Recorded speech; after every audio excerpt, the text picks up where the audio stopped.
Why do we spend so much money on our kitchen? As I've said in the past, the most expensive square footage in your house is your kitchen.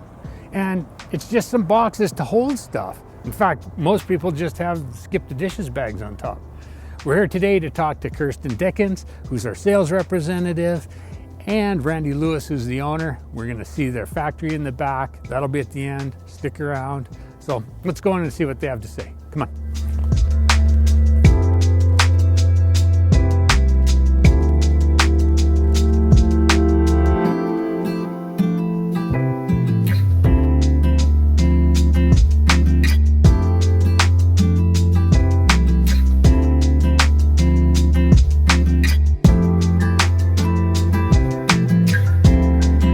Kirsten, so today what we're going to do is talk about why it's important to have such a nice kitchen. Very and important. Some of the options that you guys have. For sure.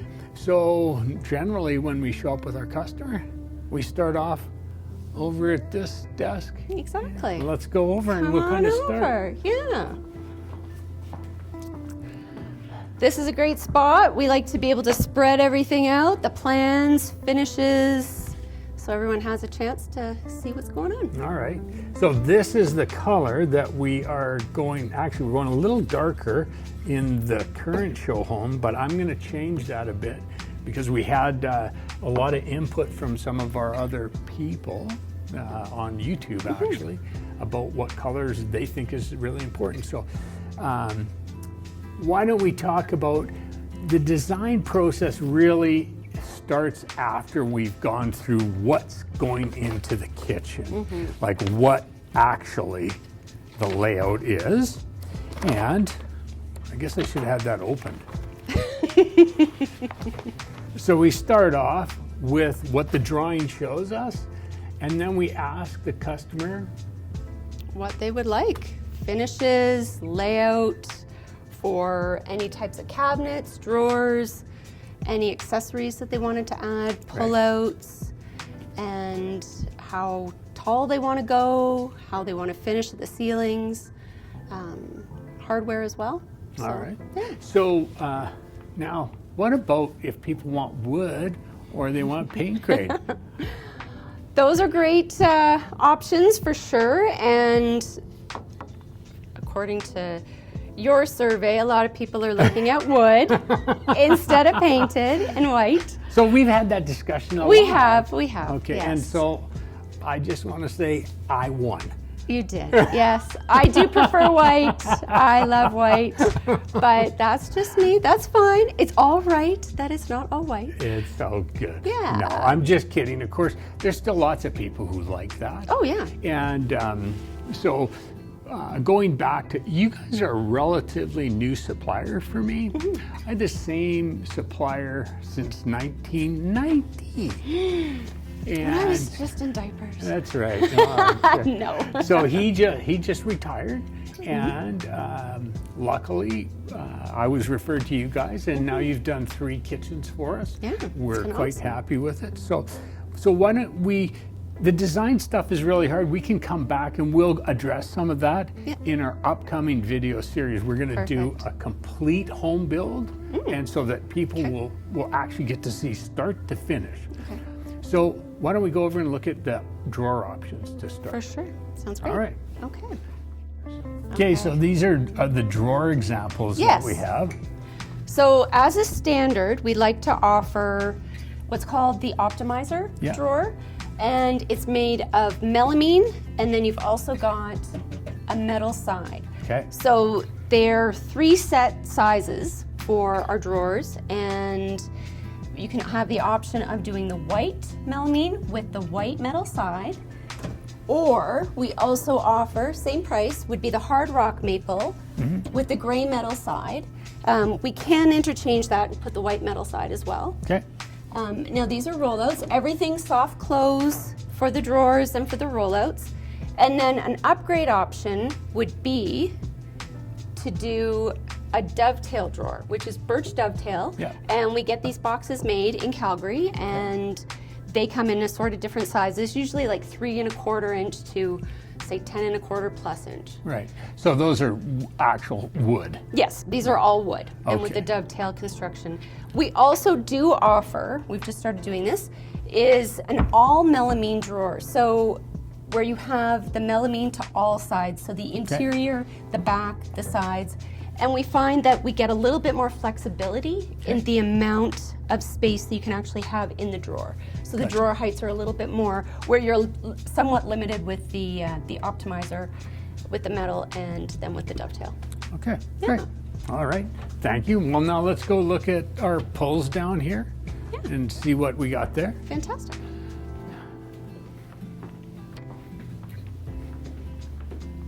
Oh, we got a lot of color choices here as well.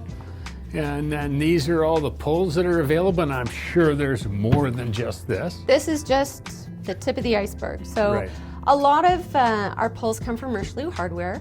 We also deal with Marathon, Banbury Lane. We can also order online as well.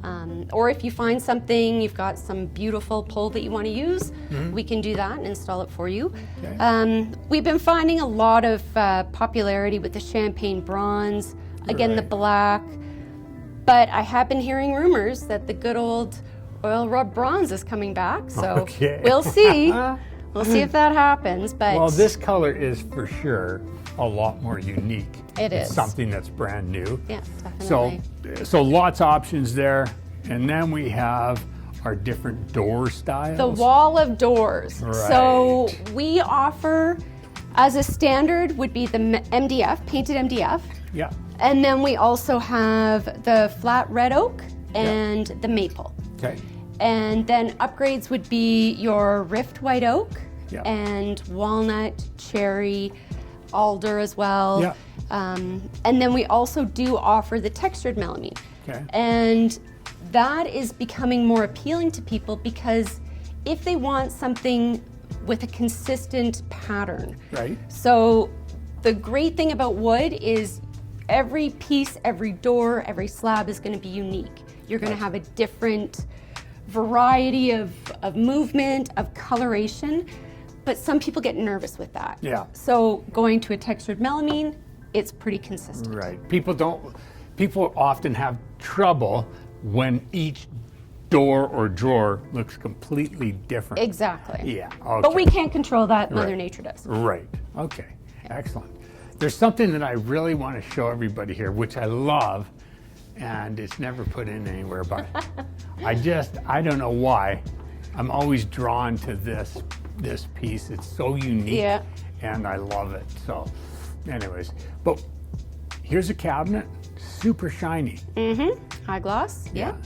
It is really popular in European markets, and in some markets higher end, I guess you would see that. It is a little bit more expensive, of course. They've introduced some blues, some peach, almost like a peach tone to it, and gaining popularity, some more of the greens. We're not finding it's as popular, but in little details. So you might have some uppers that might have a high gloss, or even just say the powder room. Right. Just to put a little something to it. Okay, okay. So now why don't we go and look at the things that we can put into the cabinet. For sure. And we're kind of getting into why kitchens cost so much. They do. They can.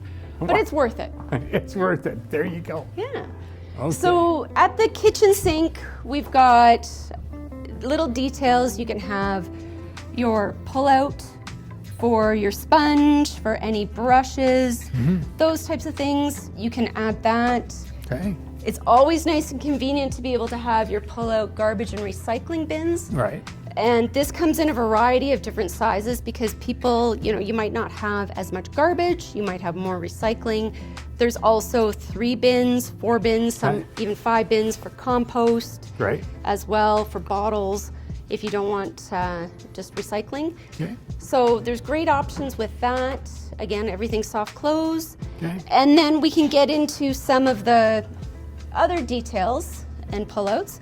So a spice rack is always nice and convenient right beside your stove. Right. You can put oils in here as well. Okay. And then we've got things like inserts for your drawers, which we can configure depending on the drawer size. Some can be cut, some can be made in-house as well. We can also do inserts for pots and pans, which is a great idea. Things that people tend to overlook, but you always have, in my house, we have it stacked and you pull out one thing and everything comes forward. Right, right. So this is nice because it's built during construction. You can also purchase things that you add after the fact, but this is nice because it's stable. Okay. So you're not wobbling back and forth. And we try and take a look at that prior to construction. So this is interesting. I want to point this out to customers because we just did these cabinets in a customer's house. These are walnut, and I want people to notice the difference in the color. So this, because we've had some light on it, is quite light. Yeah. But the inside is what the original color looked on the outside.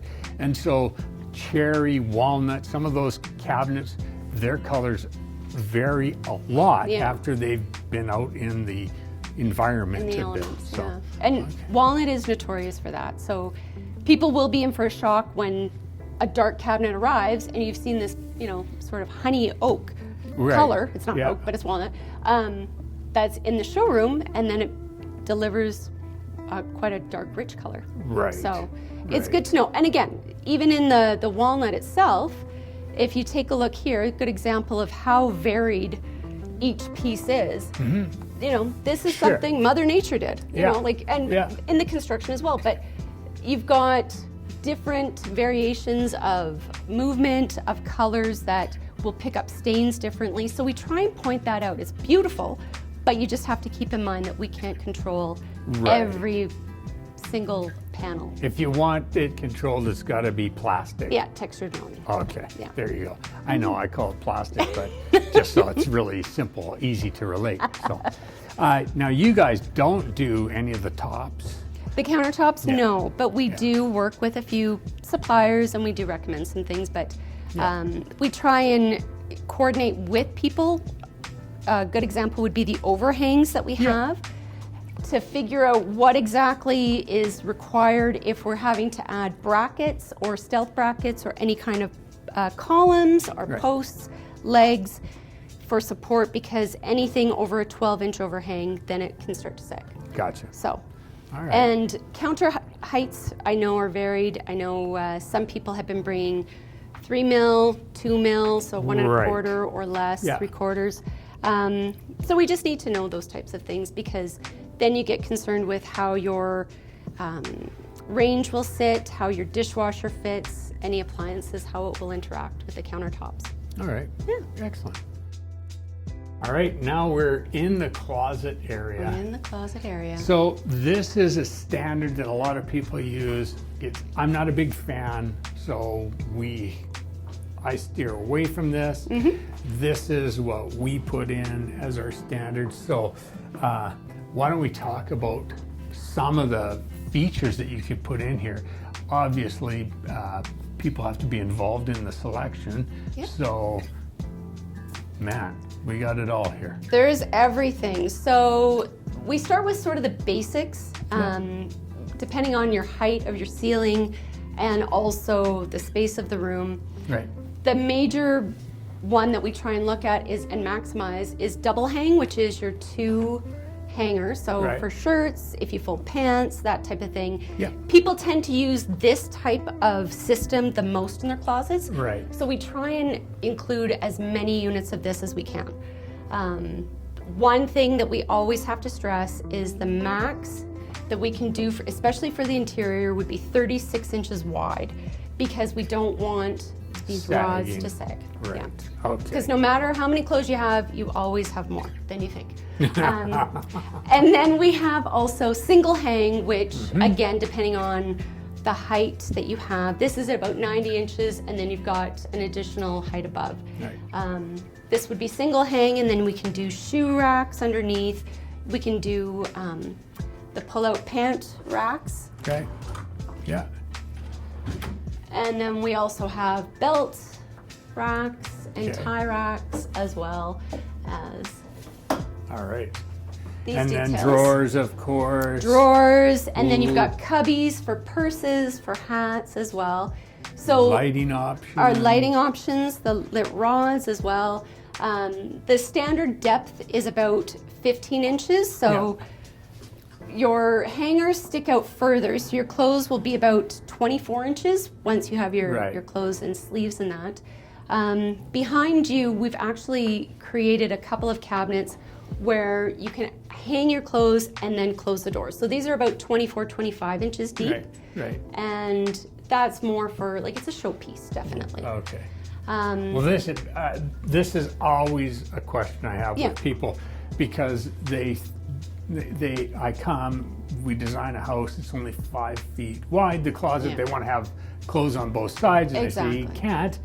And why not? Because of these, they're only 16 inches deep, but your clothes stick out. So it's so a rule of thumb is you have to allow at least 2 feet for the clothes, and I like to have 2.5, 3 feet in between.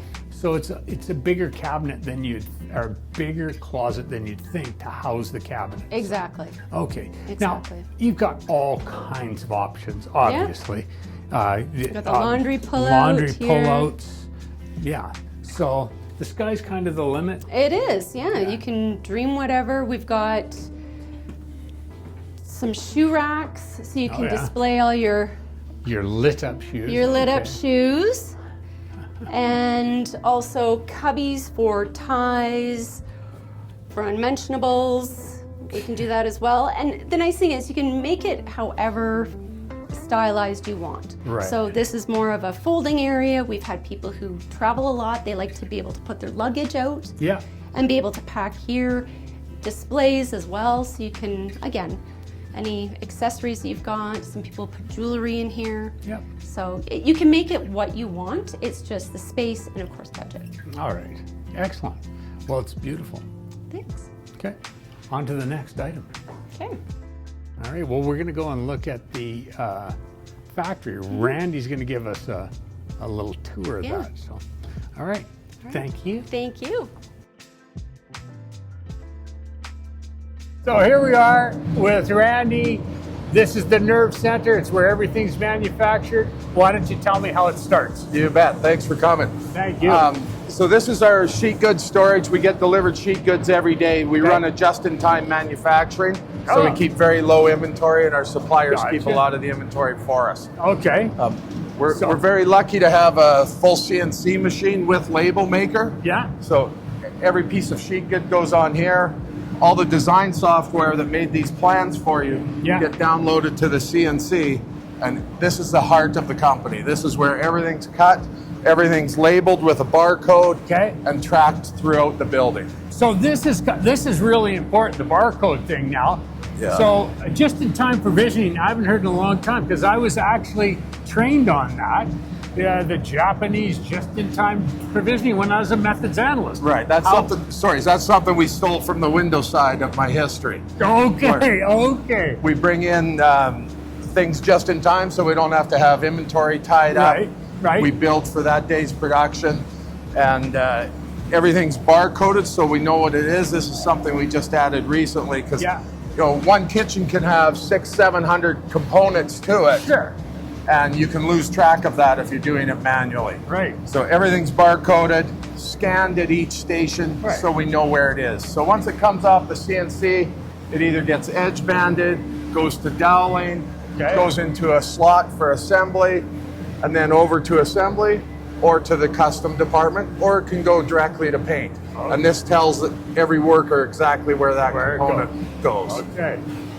So I stole this. So we actually have known each other for a long time, back when your Dino days. Oh, you bet. In the 90s, I believe. The 90s, I can't believe it. So here's all of your pinholes. So this one's getting edge banded on this edge bander. We run 2 edge banders here, a new Fravel, and a new Holzer that we've had as a backup. Okay. So then as it comes over, if it comes to the custom department, so this is where the people that build everything that's out of the ordinary, not a box. So a custom hood fan, floating shelves, anything that's difficult, our team in the custom department will build that. Okay. And then prepare it for the paint shop. Okay. Anything that's a box, Yeah. the melamine that's going into a cabinet will get put here, Yeah. and the Ganotech get squared up, assembled, and down the rollers for delivery. All right. So that's it. So that's another thing, that you have everything assembled. It doesn't come broken down. It comes out installed. The doors and actually the drawers are all done. Everything. So just the doors go. Yeah. Okay. Everything comes in as sheet goods, gets delivered to your house Yeah. as a fully assembled kitchen and installed and complete. All right. Okay. Next area. Okay. So now we're in the paint shop. So this is really important. Tell me how it starts. So having access to our own paint shop is crucial. Yeah. We have a manual spray booth, so anything that can't go through the automated flat line is spray painted in here. Staining happens in here. Yeah. And we have a lot of talented individuals that work in there. Yeah. That are artists, really. Okay. And then we're very lucky to have a Venjacob flat line. Okay. So, yeah, I'm curious about this. It looks like a pretty impressive machine. Everything that you see, like your doors, your flat panels, Yeah. everything is painted, goes through here. Painted Okay. and clear coat. So we're at the end of the shift right now, so he's just cleaning the machine for tomorrow. Okay. Yeah. Work, but this is a 5-layer oven on the end. Yeah. So it goes through the oven, out the end, can go on a rack, and then back through. Okay. So prime, paint, and into your house. Okay. And it's ready to go. So when you say paint, I assume sometimes it's just, One on the back, 2 on the front. okay, but I assume you have sometimes just clear coat. Yeah. Okay, I got you. Excellent. All right. And then what's that machine down there? So this sands all our primed material. So once you prime it, you run it through here. Yeah. So we do some hand sanding on the doors. Yeah. And then the flat panels can go through here. Oscillating brush sander. All right. So where's your market? Are you mostly Calgary, or how are you spreading out? 98% Calgary. 98%. Yeah, we're very focused Calgary, and then some in Alberta, some in northern Alberta. Yeah. And a bit in BC. All right. Okay. And when did you get started on this?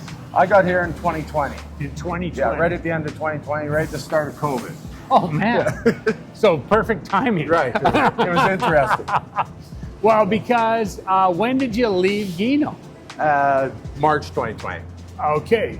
Yeah. So you were the sales manager there when I was buying from Gino. I still buy from now Applied Gem, of Yeah. course. But what made you decide you wanted to try something different? Well, I was there 26 years, so Yeah.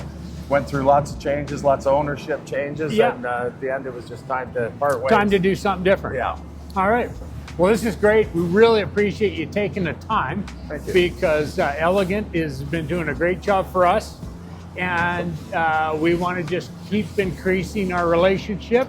It's important to me because long-term relationships are how I built my business on, and Absolutely. I'm happy to be back doing business with you, Randy. Great to see you back All in right. it, and look forward to working together. All right. Thank you. Thank you.